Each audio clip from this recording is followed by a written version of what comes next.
Good morning. We're here at the Pianist Country Club in Rancho Mirage on the first day of September 2024. Now, this is going to blow my mind because I'm outside the Sinatra compound. Today's video, though, is on Frankie Randall. Now, Frankie Randall was Frank Sinatra's longtime pianist, and I'm going to include clips from him in the Huell Hauser tour when Frankie Randall was here, and we're going to go see Frankie that's actually laid to rest here.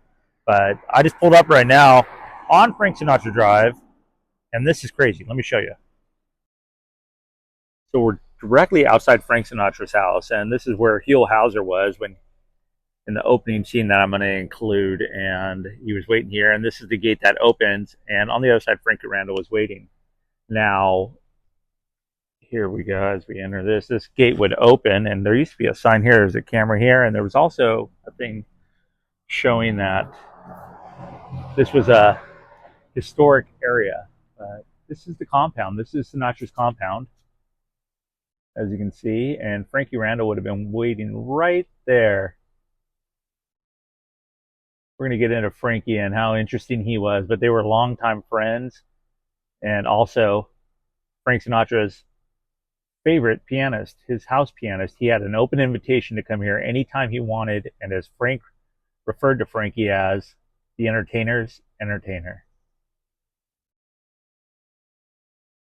I'm just looking around the property, and I've been here tons of times. I can't believe how bad Frank Sinatra's house looks. That over there is the caboose that was gifted to Frank. That was actually where he'd get his haircuts.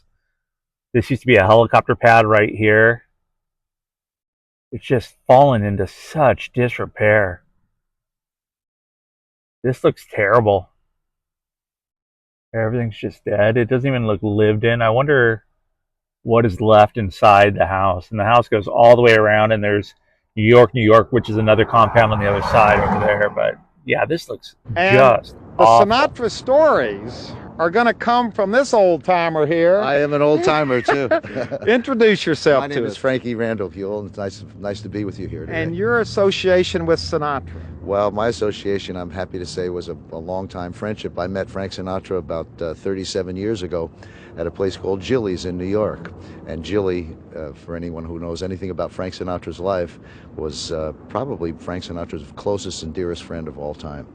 And you stuck with Sinatra all these years. Yes, I did. He was a wonderful man. We had some wonderful times here at this home, and it's a very interesting place. Now, you're an entertainer. Yes, I am. I sing, and I'm originally a jazz piano player, a classical piano player, jazz piano player. And your working relationship with Sinatra? Well, I used to travel sometimes with him. I was a corporate vice president for Bally's Casinos and Hotels for a long while, and prior to that for Golden Nugget. And we had an ongoing relationship with Frank Sinatra. And you spent a good deal of time right in here, didn't you? Right in here. There are a couple of pianos. One's in the house, one's in the theater. And I spent a good part of my life entertaining and having a great time. And boy, lots of fun they with the Sinatra are family. beautiful. Look at these. Isn't it gorgeous? This is just amazing. It's just beautiful.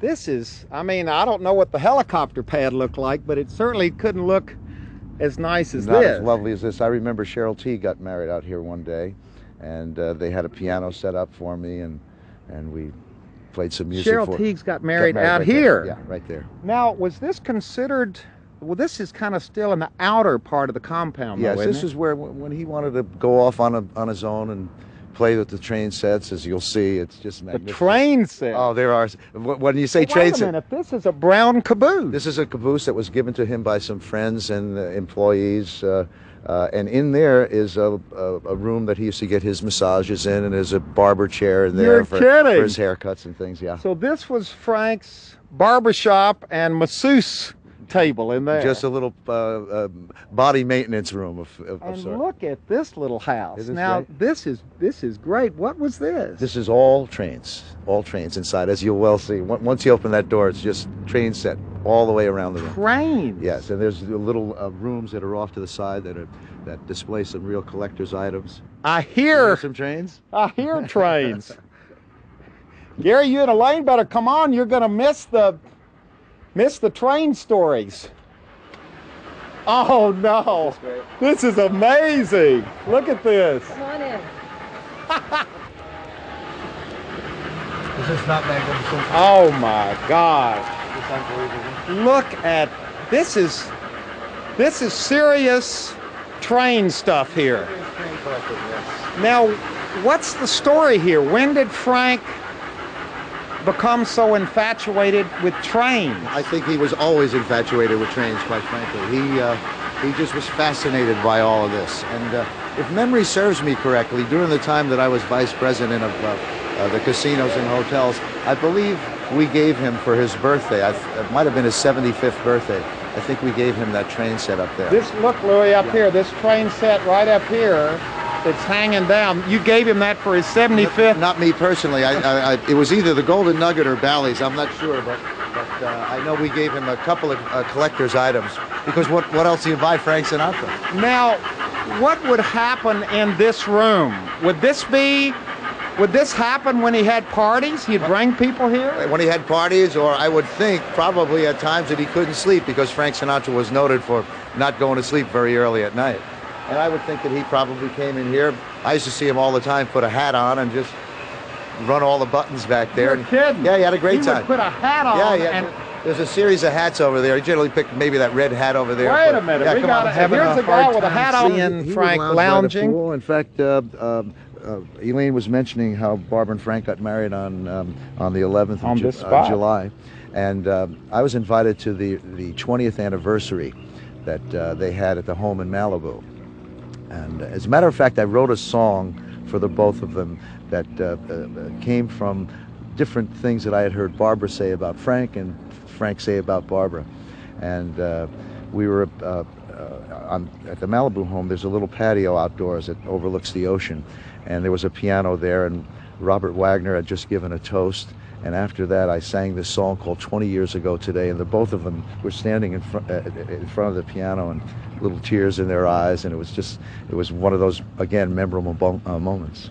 Wow. I walked around the corner real quick, and there's this old fence here from the main street where they're doing a lot of construction, but you can see directly over here, and the horse in the middle.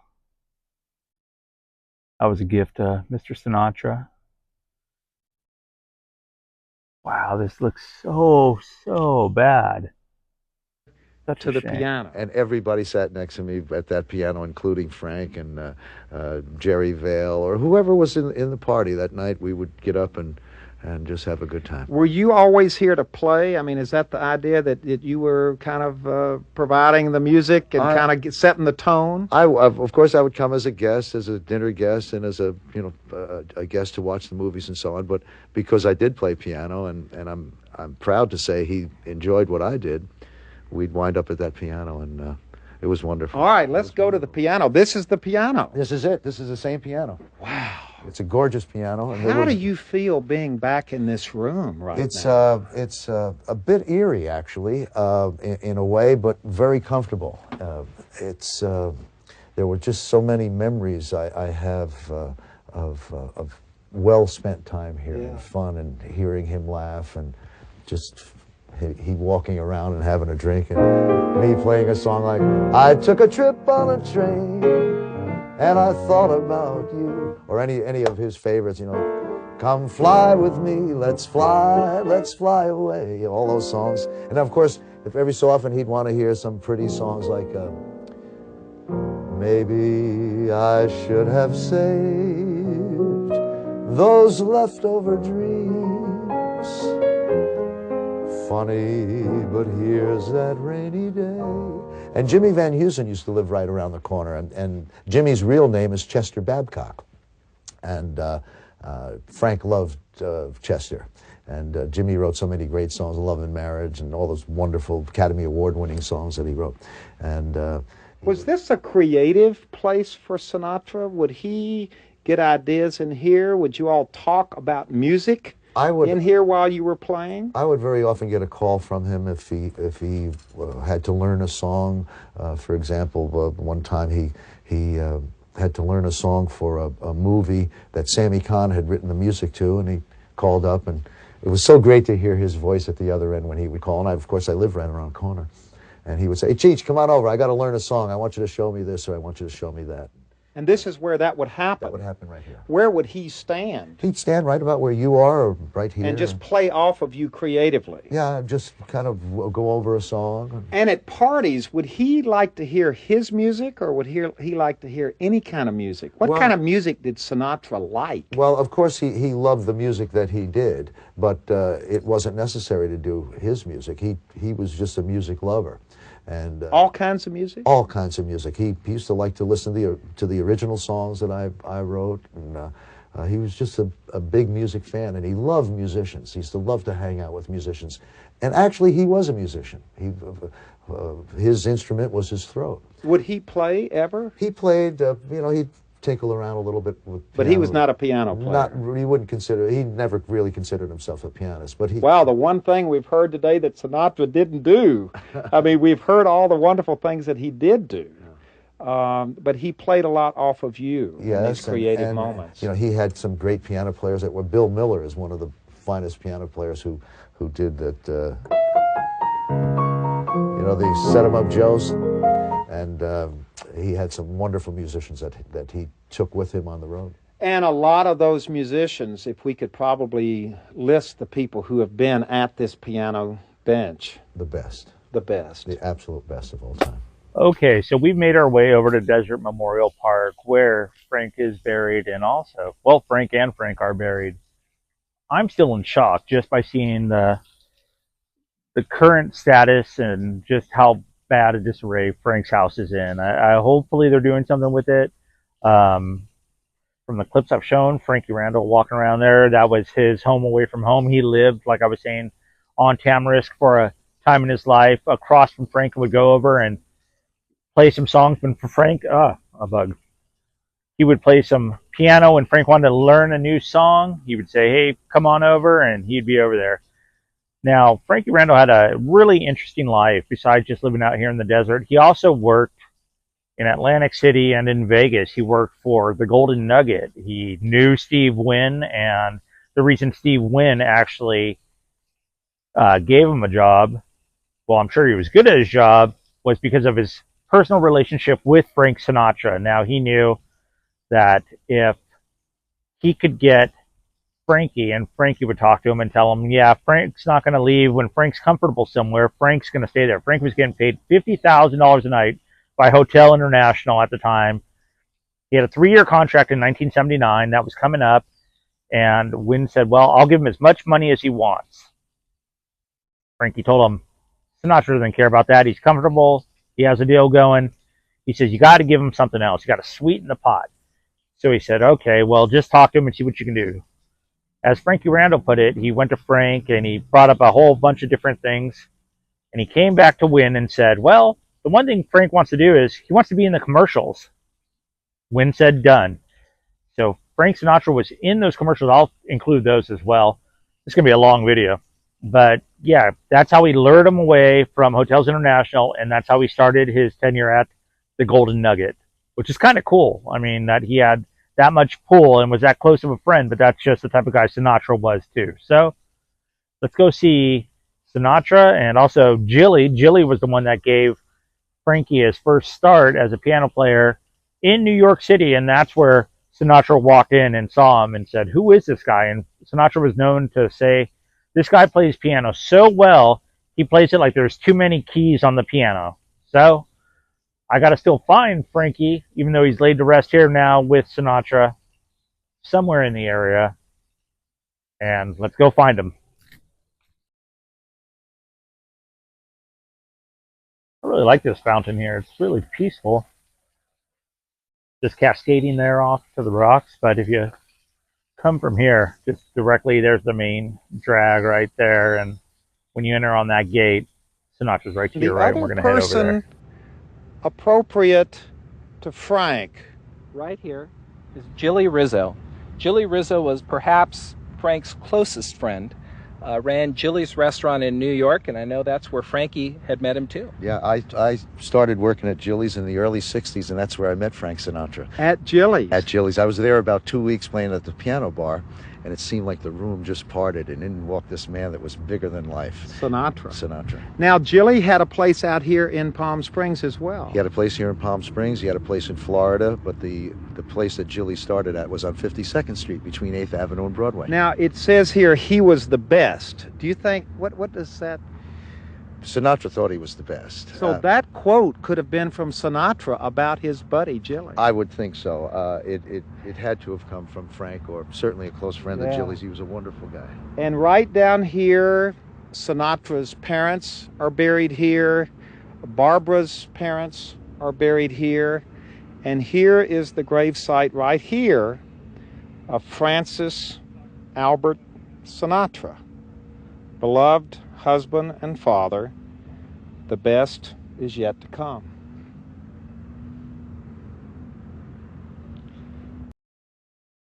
So here we are, 1917 to 1992. Jilly Rizzo, he was the best. He owned Rizzo's and was also Frank's longtime bodyguard. And this is who gave Frankie Randall his start, Jilly Rizzo.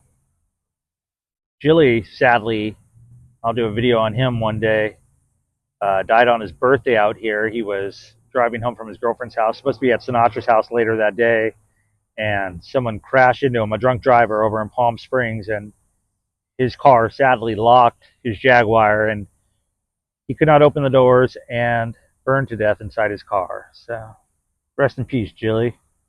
He was the best. We have Barbara Sinatra right here, but directly to her left, Sinatra, someone left him a cigar, and I know Sinatra smoked Camels. I'm not sure if he smoked cigars, but somebody also left him an umbrella. Frank, you'd be pretty upset by your house right now and how it looks. They are not doing a good job, so hopefully something happens to it and they take care of it, but I'm keeping an eye on it for you. So gonna go see Frankie Randall now. He's buried here. Your pianist. Rest in peace, Frank. So we're over here in B34, and Frankie is buried in lot 92. So from the entrance, you'd make a right, go to B34, and I'm going to head down left. And this is one of the easier cemeteries to locate people. Once again, findagrave.com. Such a great resource when you want to find somebody, and they've gotten so much better over the years. So once I find Frankie, I'll catch up with you guys. And look at that. Right there to my left as I was saying that. So let's go say hi to Frank. As any of you guys know, if you've watched my channel, I'm a huge Huell-Hauser fan, and I've seen this video, and it might be the only one of the Sinatra house where Frankie Randall goes around that I included the clips here. And January 11th, 1938 to December 28th, 2014. He loved his family, friends, and fans with a piano. So Frankie started off in saloons too, back east, just like Liberace did. And like I said, he worked at Jilly's, and that's where he became friends with Mr. Sinatra, Mr. S, as they would call him. And I brought a rock that was outside. This is from the wall that was falling apart outside Sinatra's now house, and leave that with you, Frankie. Little piece of home, or better times for sure, you know, or the good times. Pretty interesting guy, had a really interesting life. Like I said, vice president of Golden Nugget Entertainment, worked with Steve WYNN, a Sinatra fan, friend, personal pianist. Really, really an amazing guy. So a lot of people don't know this, but if you come out to Desert Memorial, stop by Frankie Randall. You know, give him some well wishes. He is not forgotten. And like I was saying, right over here is this fountain and the flagpole. I just did a video on this guy, actually, on my channel. Congressman Bono, Sonny Bono from Sonny and Cher, and Gene Bono. Laid to rest right here if you want to come by and pay respects to Sonny. I think that's going to do it for Frankie Randall out here in the desert. It's about 100 degrees right now. It's 9 o'clock in the morning, so the cicadas are out if you can hear that. They are loud. It is getting warmer by the minute. I love Huell-Hauser, Sinatra, Frankie Randall. Very cool. So, like this video if you've liked this video. And my camera is glitching right now. It just went weird. But please consider subscribing, leave a comment, and as always, I'll see you next time. I always want the outro like a You'll have Visiting with Cave On, brought to you by generous grant from me, myself, and I. All right, see you next time, guys. I can't believe that it's all over. I can't believe that it's goodbye. The thought of life without you makes me want to cry.